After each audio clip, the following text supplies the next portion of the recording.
Hi, everyone. Welcome to Wisdom Wednesday.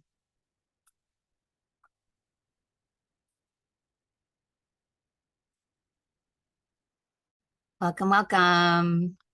Recording in progress. It's okay. You're good? Okay.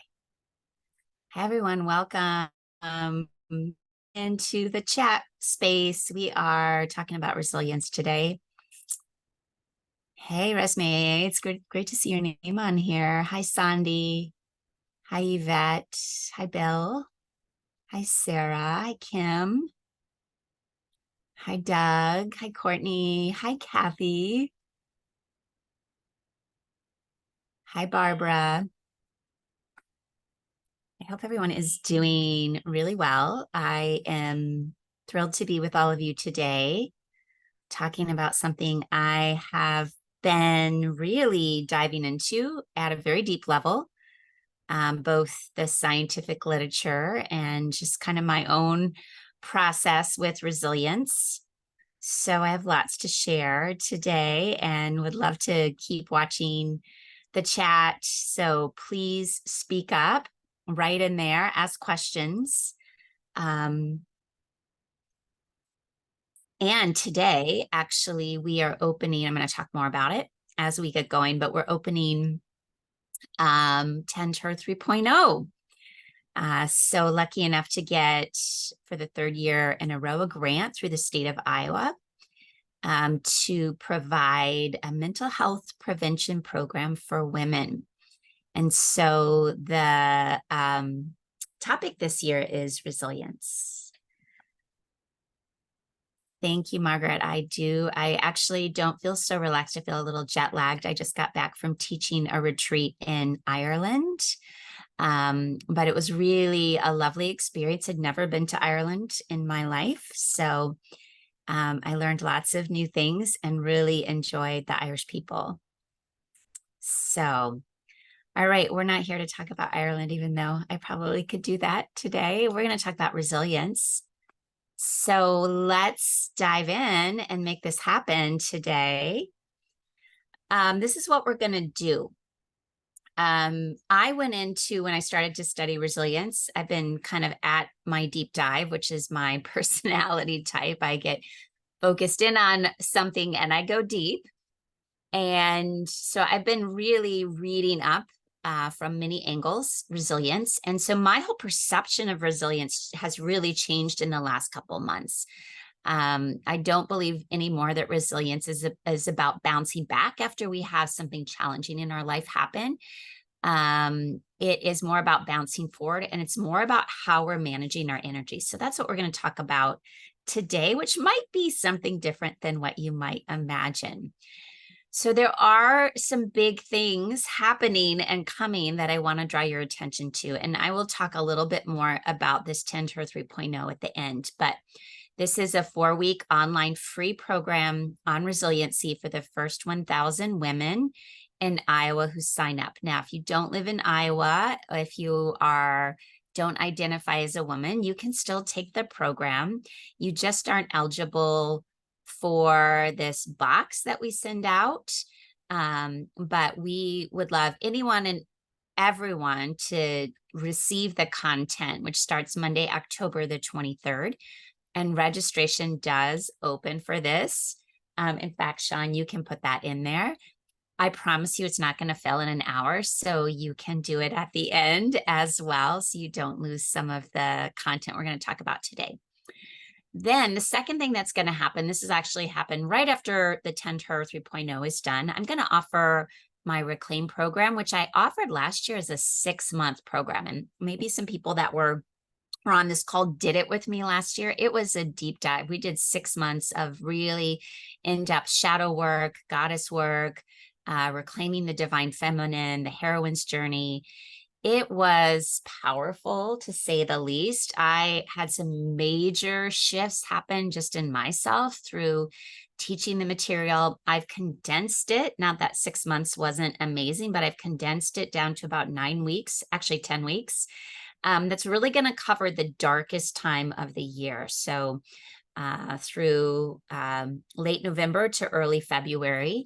And we're going to, explore lots of different goddess energies. We're going to explore just reclaiming our own inner feminine. You don't have to be a woman to take the course at all. In fact, last time we had two men and they added so much beautiful content to it. So that is coming up soon. And then last but not least, in February, we're going to start the certification program again for people who want to learn more about how to integrate yoga and psychology into either your practice as a mental health professional, or maybe if you're a yoga teacher, into how you teach yoga. So that is coming as well. Okay, first slide. Look at all of these gorgeous trees. I think trees can be so symbolic of resilience. I mean, just look at what these one's growing out of a rock, one is growing out of a second floor window of an abandoned building. I mean, come on. I also really love the one in front of the house where it's sort of curving down and then curving back up to the light. So trees, I think, give us a lot of hope about our potential to grow out of rocky situations, to really put our roots down, even though it looks like it's an impossible situation. So I am hoping that these images can sort of guide us through this conversation today. So my question for all of you, and I can actually see the chat, is do you think you're resilient? You can even do, I think, a show of hands. How many of you feel like you are resilient? And there's so many different definitions of resilience. I mean, the core one is our capacity to efficiently and maybe in some ways quickly bounce back from stressful situations. I'm actually seeing a lot of hands going up, a fair amount of hands going up. So I do want to, yeah, I love that. I'm resilient AF. I love that, Karen. Yes. Okay, so I do want to share just a little bit of data with you. The Ohio State University conducted a national online survey called the State of Resilience, and this actually was coming out of the pandemic. And they interviewed about 3,500 people between the ages of 13 and 73. So a very wide range of ages and stages of life. And they asked people, how many of you do you think you are resilient?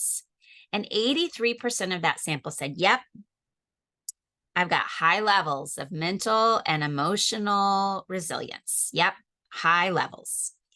And then they actually put through test of resilience and found that really only about half scored as being high in resilience. So there may be a potential for all of us to overestimate how resilient we are.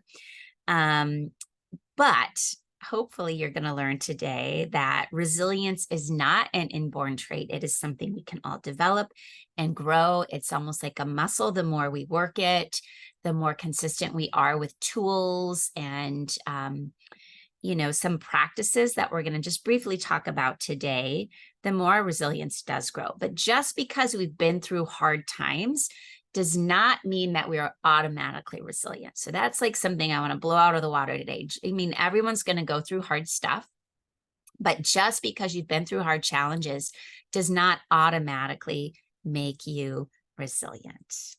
All right, so first I got to talk about what resilience is not.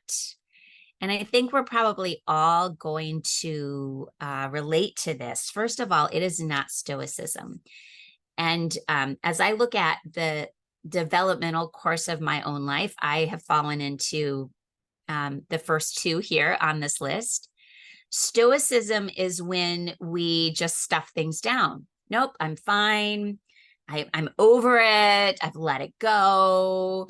I'm just going to pull myself up by the bootstraps and I'm just going to go forward. I'm just going to put my head down and make this happen. I worked with a client once who was a medical resident, and he had a particular acronym that he used every time he faced something hard. That acronym was BIOMF, BIOMF.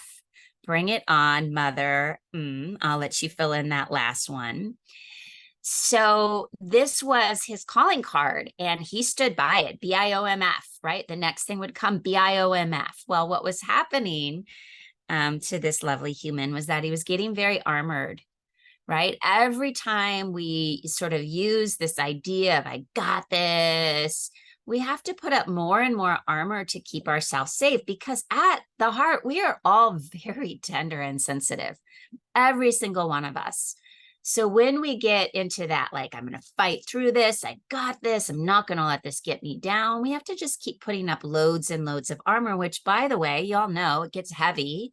It's a lot to clunk around with. I was actually just in London last week and saw at the Tower of London all that heavy armor that those kings had to wear in days gone by.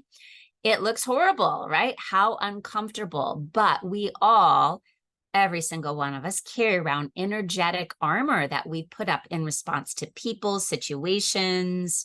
And again, it's as we age, it's a lot to maintain. It shields us, right? It can shield us, but it also doesn't allow the goodness and the love and all of that to come in. So resilience is not just like pushing it down, being like, I got this, I'm not gonna think about it, it doesn't bother me. No, that is not resilience. That is called kind of avoidance and stoicism. And the second thing resilience is not is what I would call gratuitous positivity. Some people might call this spiritual bypassing, but this is over positivity, right? This is, it's fine. Good things come out of every hard event. It's taking positive to the extremes, meaning that you don't allow yourself to feel the pain, the heartache, the fear. Instead, you're trying to float above the challenges of life by just looking for the good in everything. This can throw us off because, of course, there is beautiful research data that a positive emotion will help our health and well-being. There's a whole field called positive psychology that I'm behind. But when we take it to an extreme, it just is basic denial, right? There's hard stuff going on, and we deny ourselves feeling the emotions that are hard that might come along with it. And there is research on this around that if we tend to be overly positive, the outcome of it is that people don't trust us. So if we're one of those people that's always floating above everything, oh, it's all going to work out, you know, everything's going to be fine, there's got to be a reason for this, right? It kind of pisses people off if we're like that all the time.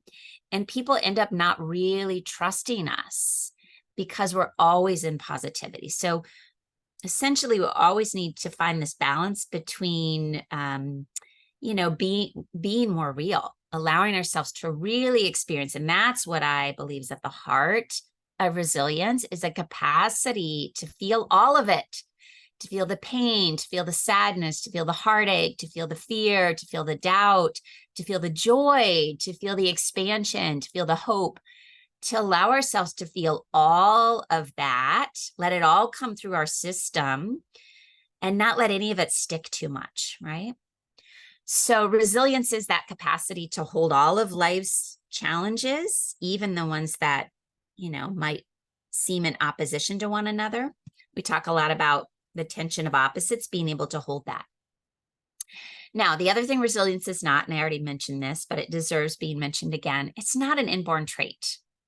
So sometimes we believe, and I think we can get thrown off by this because there is research on something called the resilient personality. And there's sort of 3 replicable personality types according to this study: the resilient, the over-controlled, and the under-controlled personality type. And so, and personality theory, although there are many perspectives on personality theory, the idea the core idea behind personality theory is that we're born with a particular personality and it remains pretty steadfast and stable throughout our lives. So there are these qualities of what's called the resilient personality, and you can see them: extroverted, conscientious, emotional agility, recovers quickly, self-confident, positive, open. However, just because you weren't born with a resilient personality doesn't mean that you can't develop and practice these behaviors, such as being more emotionally agile, learning resilience, being more confident, practicing positivity. These are all practices we can do as well. So don't sort of sell yourself short and say, well, I wasn't born resilient with resilient personality, I'm never going to develop it. That's not the case at all. It's definitely something we can all develop. Just like anything else, nothing is black and white. And I would say resilience is definitely on a continuum. So this is where my thinking has changed a lot as I've been, again, reading all the science and reading popular press, and mostly just also really reflecting and sitting in a lot of awareness of my own path and sort of how I've dealt with challenges throughout the course of my life. And what I really sort of have settled into is that resiliency, developing a resilient sort of sense of being in the world, is all about managing your energy. Now, years ago, if I would have talked about energy, we would have thought of this as very woo-woo. But I would say that in general, most people really understand that we are energy. And I love this quote by Albert, of all people, Albert Einstein, who talks about, this isn't philosophy, this is physics. Energy is science. There's a frequency to energy. There's a frequency to each of us. There's a frequency to emotional states. There's a frequency that we attract and repel. And so when I really sit with resilience, the core question that I come back to all the time is, can you maintain your own energy? So I ask this of myself a lot, and I will say, I can't always do that. As a highly sensitive person, I can easily get thrown off by people, places, situations, toxicity. And so I believe that probably the reason I'm so interested in resiliency is that I really have to work at holding a resilient inner core. And all the practices I've been doing in my own life help me find that stable, steadfast core. But I would say it's not necessarily natural for me. So I want you to ask yourself, am I maintaining my own energy, or do I give it away? Does it get sucked out of me? Do I allow other people to tamp it down? Do I hold back my inner light and energy in certain situations? Am I completely thrown off course by places, people, the news, events going on in the world? Like, what is my own sense of being able to hold my own energy? Because the deal is, you guys, our energy is our energy. It's for us. We have certain amounts of prana, and clearly my training in yoga has taught me that we are able to enhance and increase our capacity to hold more energy the longer we're doing the practices of breath work and asana and meditation. So essentially the yogis are like, let's figure out systems so that we can hold more prana, more life force. Why do we want to hold more life force? Because it feels really good, right? When we're able to hold greater and greater levels of life force, prana energy, we feel alive, we feel empowered, we feel bright, we feel clear, right? So it behooves us to be able to hold on to our own energy and learn how to enhance it. Now, if we have holes in our energy field, or we consistently find ourselves around people who suck our energy away from us, these are things we need to see, look at, acknowledge, deal with, face, because our capacity to remain resilient, if we're letting our energy get sucked away left and right, is far less. So I really believe resiliency is all about energy management. Do you have good energy management? Now, I have to talk about this. And in Wisdom Wednesdays, I think probably the longer I do these, I've been doing them for over a year now. By the way, we have 90, almost 93 people here in attendance. So it's been beautiful to watch people come back month after month. But what I find is that it's actually really important for me to push myself to talk about stuff that's really hard, right? To talk about things that might poke holes in people's thinking or might create a little bit of squeamishness, might be uncomfortable at times. And so I need to talk about what I also believe to be the opposite of resilience, which is victim consciousness. Now, before you say, well, I don't think of myself as a victim, I never play the role of victim. Wrong, right? We all play and have been in the role of victim. We've all had bad things happen. Wallets get stolen, people die. We've had jobs that have been lost, marriages that have ended. So everyone has had experiences that put them in the role of victim. Now, the question is, do you hold on to victim consciousness? It's different than being the victim.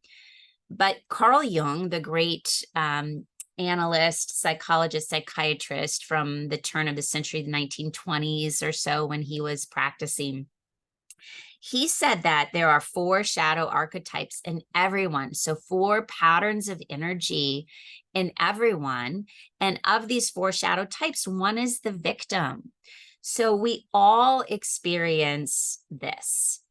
But what we have to get really clear on is, am I getting stuck in victim consciousness? And I will admit in here that I can look back and see big swaths of time in my life where I was very much stuck in victim consciousness. So what is victim consciousness? Well, I would say the first thing is blame. We're blaming other people, situations, things in our life for why we are feeling the way we are. And honestly, in the majority of work that I do with people psychotherapeutically, inevitably, I'm going to hear blame. And I believe part of my work is poking holes in that a little bit. We can very much get stuck in the story of, I am the way I am because of my horrible childhood, or because of my mother, or because of my spouse, or because of my horrible boss, or because of my lack of money, or because of the patriarchy, or because of, you name it, fill in the blank, right? And in a weird way, this is also hard to sort of take in. We often derive some comfort from someone else being the one who created our situation, right? It can feel good sometimes to be like, well, it wasn't me, right? This is the way it is because he went out and did that, or she drank too much, or they did, right? It's so much easier to point the finger out than to go in and really take a clear, conscious look at yourself. And the problem with victim consciousness, again, we all do it. We've all been there. We will all be there again. The real challenge with it is that we're waiting for someone else to change. We're waiting for something beyond our control to be different. So means we don't have to be accountable, right? We don't have to really work too hard. We don't have to get out from underneath it and take responsibility for what's going on when we stay in this. So all I'm saying is that if you want to be in deeper resilience, this capacity to weather the storms of life, we have to really monitor when we get into that place of victimhood. If only this weren't that way, right? Now, it doesn't again mean that bad things don't happen and they don't impact us, because that's true. But we don't have to stay in the mindset of the victim, or sometimes it feels next to impossible to get out from underneath that. So instead of being the victim, so the opposite of victim, I think the archetype of resilience is really the warrior. It's the heroine, it's the hero. There's courage, there's composure, there's a willingness to act. When we get in victim mentality, we get kind of frozen, we get stuck, we don't do anything. We're waiting for someone else to change. We're waiting for the situation to get better. Whereas the warrior, the heroine says, no, I'm going to take action. I'm going to move forward. I'm going to make this thing happen. Resilience is also the heroine or the warrior or the hero. They're intuitive, right? They are so tapped into an instinctual nature in themselves, and they have a very strong heart. In fact, you all probably know the heart, the word core, the original word for heart, core, means courage, right? So we have courage in these strong hearts. And so in the program that's coming up, Tender 3.0, we're going to work with creating really resilient hearts, really coherent heart spaces that can guide us, can bring us forward, can help us get out of the old stories, can poke holes through all the stories that are keeping us stuck. So there's reasons, however, and these are very real reasons, and so they have to be mentioned as to why maintaining resilience in the face, especially our world is seemingly getting more and more chaotic, getting more and more overwhelming and imbalanced. That's just kind of the truth of it. You know, the weather patterns, the politics, there's so much polarization. And so for us to be committed to building our own resiliency right now is so essential. Like as I've been studying this, I am so committed. I keep asking myself every day, okay, is this as solid and steadfast as your core can be? Because I believe resilience is that capacity to be able to find your own strong, steadfast, solid internal core so that when the world is spinning around outside of you, when the storms come, you are not thrown off course by everything happening in the external world. Instead, you are so steadfast in this internal world that the winds of change don't blow you down because you've got that solid connection.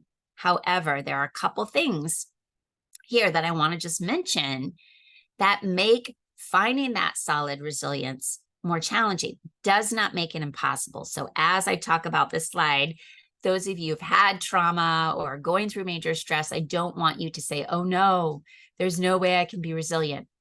Bullshit. I'm just going to call it right now. But it may mean there's some things you may have to do to really work with that trauma. So what we know, and again, this is coming from research, is that when we have experienced trauma, which by the way is about 2/3 of us, right? The majority of people have gone through some trauma in their life. And it doesn't always have to be the big T trauma. It can be smaller T trauma, such as divorce, such as death of a loved one, such as a major surgery. That can be considered a trauma. But if the trauma is somehow stuck still in the body or in our nervous system, so trauma lives in the nervous system, trauma lives in the body.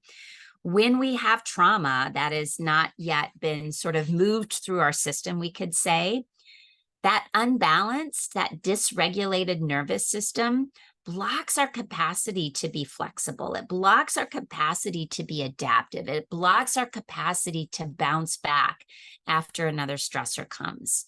And these things are at the heart of resilience, being adaptive, being able to move through stressors.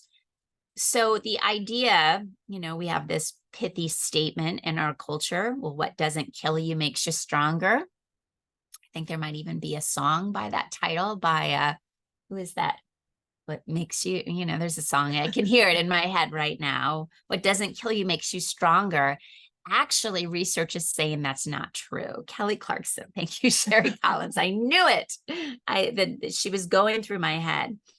So there's research that says that's not actually true, right? So there's a study out of Brown that showed that people who have a trauma history, meaning they've gone through majorly hard times, when the next stressor comes, they have a much higher chance of having a mental health condition come forward for them.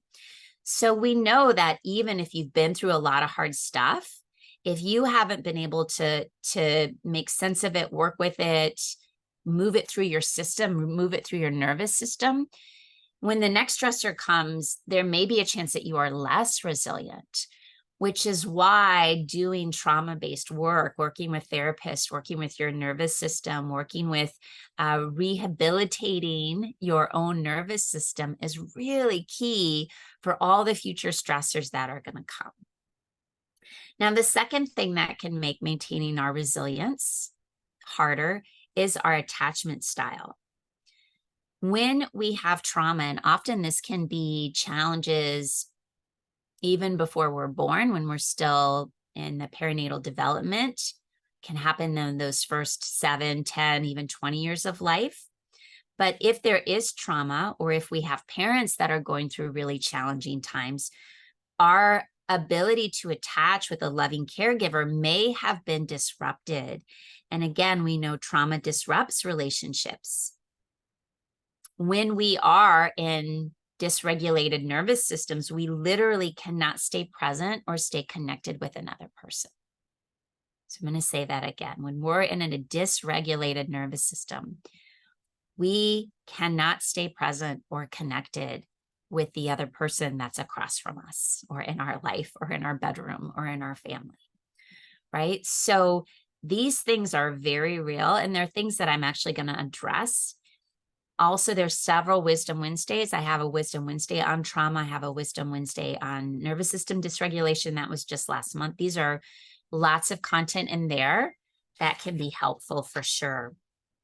And the research on resilience says that the most significant determinator of resilience is the quality of our close relationships. So we know that if we can develop and strengthen close bonds and relationships in our life, especially with loved ones, this is going to maintain and help grow our capacity for resilience. Stress, we all know stress. It's hard. We can't be in growth and be in stress protective mode at the same time. And also conditioning. So I want to mention this. Part of building resiliency, and this has been what I would say has been my deep inner work in the last decade of life. Thank you, Kathy Pagano, who's on this call, because you were a major, major person that helped me. So we have to start to poke holes in all the conditioning, all the stories, all the things we've learned along the way that might be limiting our capacity to be in our full strength and power and light and resilience. So I have 2 examples here. There are endless examples, and this is where you doing the inner work to see how you're essentially self-sabotaging your own resilience, your own potential is really, really important. But one of these, and I've talked about this before, it seems to impact women more than men. It's called the human giver syndrome. The Nagoski sisters kind of coined this term, but it's this idea that many women are raised with, that we have this moral obligation to just be calm and happy and generous and attentive all the time to the needs of everyone else around us, and that we ourselves don't need anything, right? So you get stuck in this pattern of constantly giving, and not being able to receive anything in. This is a story we were fed somewhere along the line that at some point in our life is not serving us anymore. And so the inner work is poking holes through where these old stories are now sabotaging your potential. Another example I have under here about how we get conditioned is unworthiness. One of my teachers, Dr. Shefali Tisbari, writes that she thinks that every woman at some point has swallowed the pill of unworthiness. So we've all been fed that we're not pretty enough, we're not smart enough, we're not thin enough, we're not strong enough, we're not, articulate enough, right? That we're not worthy to have that job or that relationship or that house or whatever. And so we buy into these stories, and then we keep playing it small. We keep compressing ourselves into boxes that are too small for us, essentially. So there are real reasons why maintaining resilience is hard, but it doesn't mean that we shouldn't all take the steps towards trying to develop deeper resilience. And so, how do we build resilience? The American Psychological Association has said that they believe that there are four sort of components, or we might call parts to resilience. There's physical resilience, there's emotional, mental, and social resilience. We could even add spiritual resilience as well. But resilience isn't just our capacity to emotionally weather hard times. It's physiologically, how are we doing? Socially, are we alone? Do we have people in our life that build us up, that we can trust, that we can feel seen and heard by? I put up this quote by Deepak Chopra. He has been a long-term teacher of mine. He's my primary meditation teacher. And I love this because I think it simplifies. Resilience is a complex topic, and even the research is very complex. But I think this quote very much simplifies what's at the heart of resilience. And this is that we have to start to practice and learn how to get in touch with the innermost essence of our being. We have to get beyond the ego. So that's what I was just talking about. We have to get beyond the conditioning, the stories, who we've been told we are. We have to get beyond that. And when we can poke holes through those stories, we can get beyond our trauma. We can get beyond small beliefs about who we are. We find that each of us has this fearless, strong, free inner core that's immune to criticism, does not fear challenge. It is beneath no one and superior to no one. That is powerful. It is beneath no one and superior to no one. So this is not a game of better, worse. Our resilience, that's strong in our core. And also, when we are willing to go in and strengthen and learn and grow and be in reverence to this strong inner resilient core, it's also full of magic, mystery, and enchantment. And I know that to be true. That when we are committed to really strengthening this inner self, oh my gosh, the synchronicities, the magic, the beauty, the insight, the clarity that is there, the bliss that's there. It's powerful. So, how do we do it?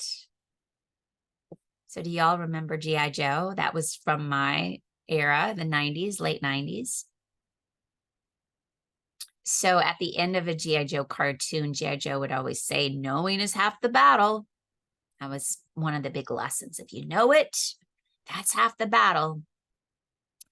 But there's a little bit of a fallacy or a mistruth in this, because knowing is often not enough to actually get us to change and develop and strengthen that inner core. So we all know we need to move more. We all know we should probably eat better, drink more water, meditate more. But just knowing these things doesn't actually get us off the couch and make us do it.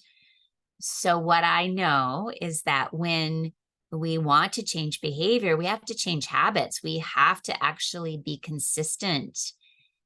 Also, all of the beautiful research now on neuroplasticity, which is this capacity. Our brain is plastic. It does not stay the way that it always has been. There's this beautiful capacity we all have to literally change the gray matter of our brain.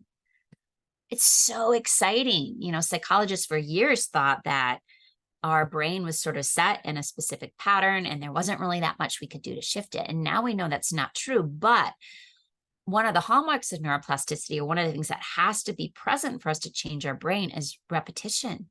We actually have to do something over and over and over and over to get the benefit. So there's beautiful research on meditation and how literally people's brains change. But that's not from doing one session of meditation or doing meditation on the oh shit days when things are falling apart and you're like, well, maybe I should meditate. Maybe that'll make me feel better.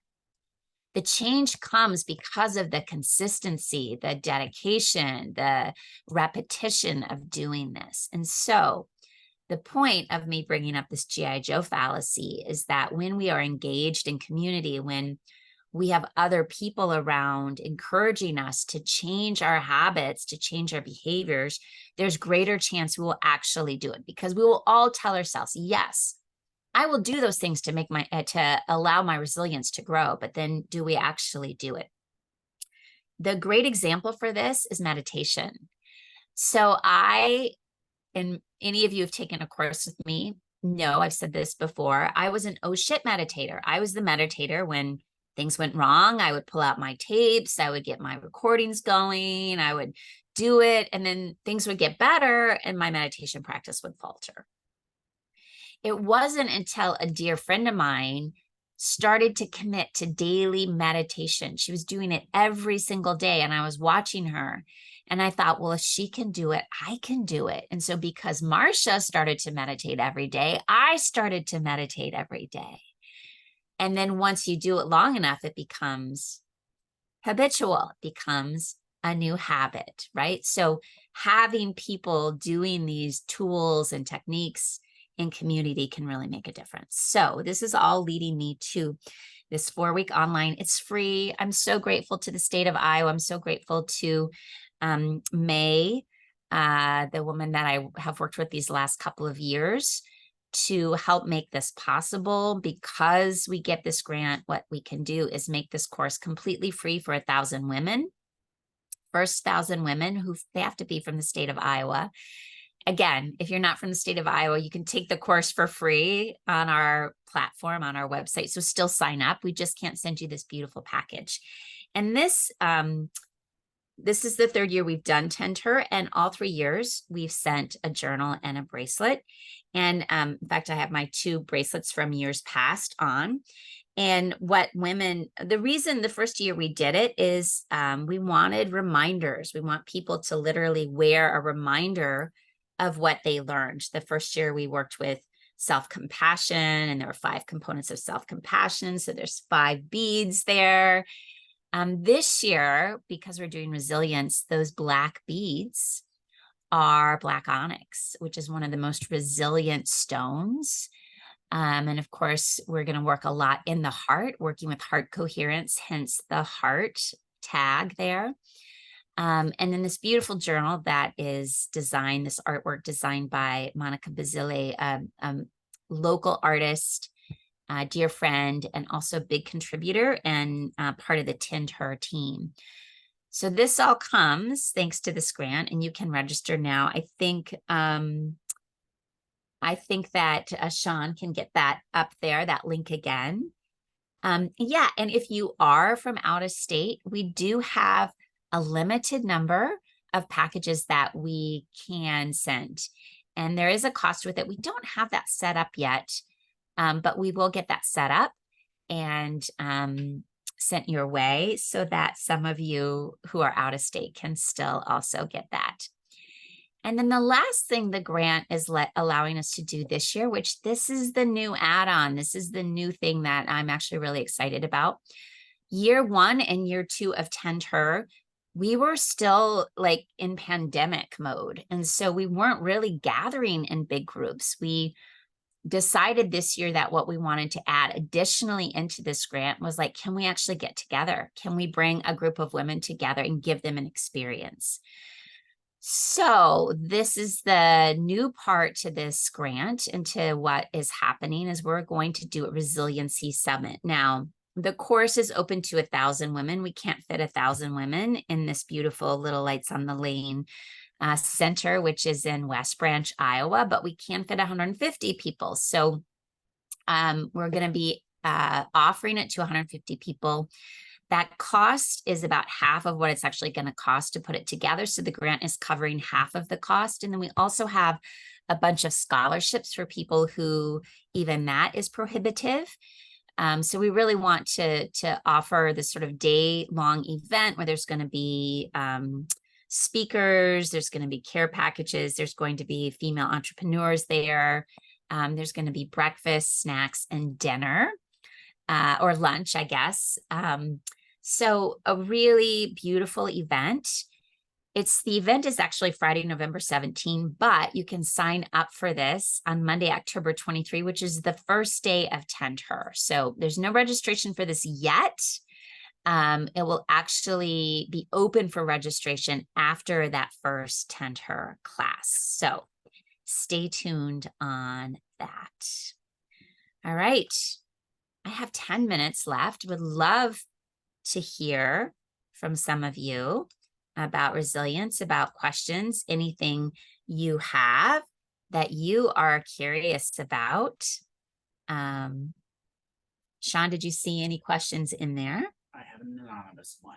Great. It says, can you suggest tools to deal with long COVID recovery and the accompanying depression and feelings that you will never get better? Yeah, long COVID. It's a thing, isn't it? I just heard that there is so the question was, are there tools for long COVID? So whoever typed that in, I hope that you can join the Tend Her 3.0 Resilience Program, because essentially what I'm going to do for the 4 weeks, the program is every Monday night from 6 to 7.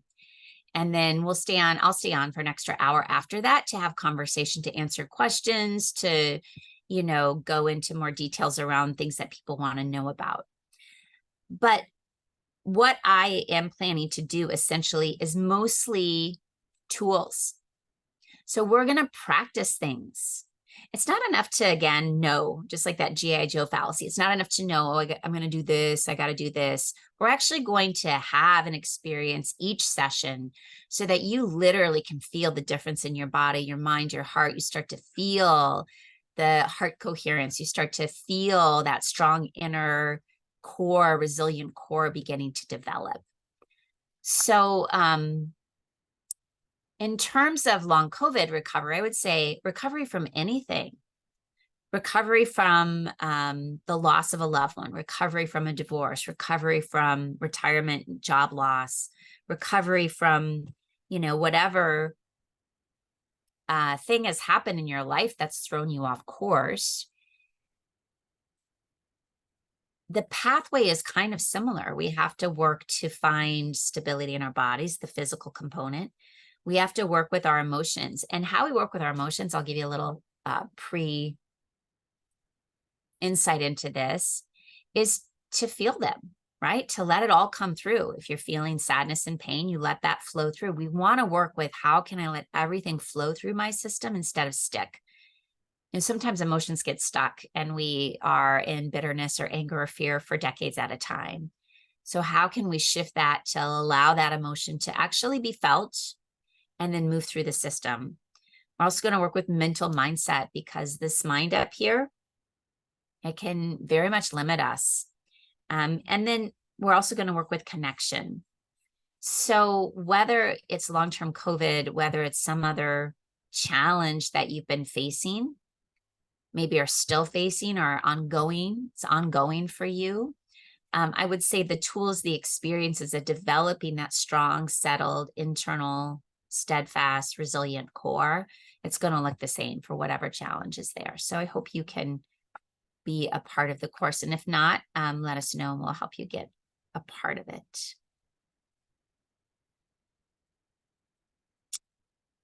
Margaret, this piggybacks on a question you sent me, I think, that I did a Wisdom Wednesday on, which is, it's hard to see other people not practicing these tools. I wish I had a way to help without feeling preachy or sensing resentment.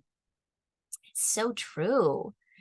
It's really, really true. And Margaret, I have been there so many times myself, right? Frustrated, like, how come I'm the one doing all this internal work and trying to clear out all of my stuff, and how come they're not doing it, right? And for me too, this was my acknowledgement, my awareness of how I was so getting stuck in that victim consciousness, right? It's like, how come I'm the one who has to do all of this? And they're just sitting at home watching Netflix and drinking beer and enjoying themselves, right? And you see how my mind works. But I agree that, like, how does the shifts happen? Dr. Chopra says not everyone has to make the shift.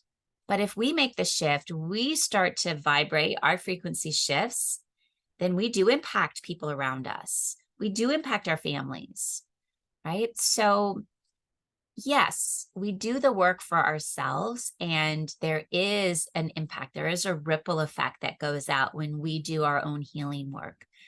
But I do want to acknowledge, yeah, it can be frustrating when we see people around us who aren't doing the work, who are stuck in their own suffering and aren't willing to kind of find the courage to go in and clear and deepen this sort of strong inner core. So I hear you, Margaret, but keep doing your own work, which I know you are.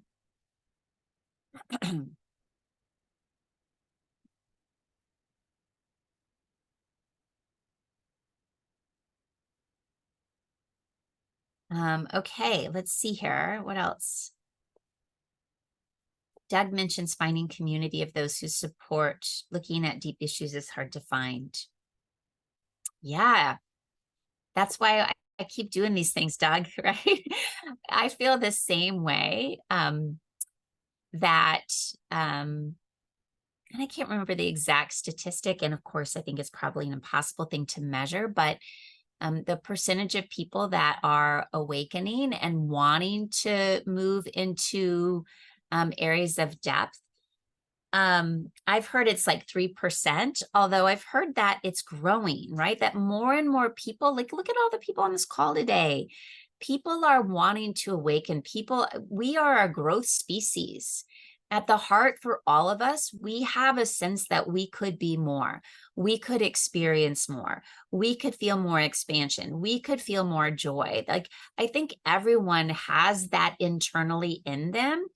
I really do believe that. But not everyone will take the path. And okay, I think there's also an acceptance that even if this person in my life is never going to do any inner work, doesn't mean that I am going to be stopped from doing my inner work and growing. Now, this can lead to another conversation, which I'm not going to necessarily get in today, but this is probably a good future conversation in Tinter 3.0 or another Wisdom Wednesday, which is what we do when our growth trajectory, our expansion, our healing starts to move us away from other people in our life that are stuck. Sometimes I've heard it called crabs in the bucket, right? Like if you have a bunch of crabs in the bucket and one person is trying to crawl their way towards more awakefulness, more expansion, more joy, more light, and unknowingly or knowingly, people in their circle are pulling them down. The one crab almost gets to the top and then the other crabs pull them back down. So this is a real phenomenon, and there's no easy solutions for it. And it's very challenging. But what I will say, Doug, is that what I have found is when I have a desire to grow and I put myself in situations, whether it's trainings or meditation circles, or during COVID, I joined an Artist Way group, which was something I had never done. You start to meet other people who are also desiring growth and expansion. So sometimes the circle we've been with for a long time might just be comfortable. They might become in their comfort zone and they don't really want to grow and expand. So you may need to start to, trust that I'm going to do the things that grow and expand me, and I'm going to meet people along the way that are also interested in that.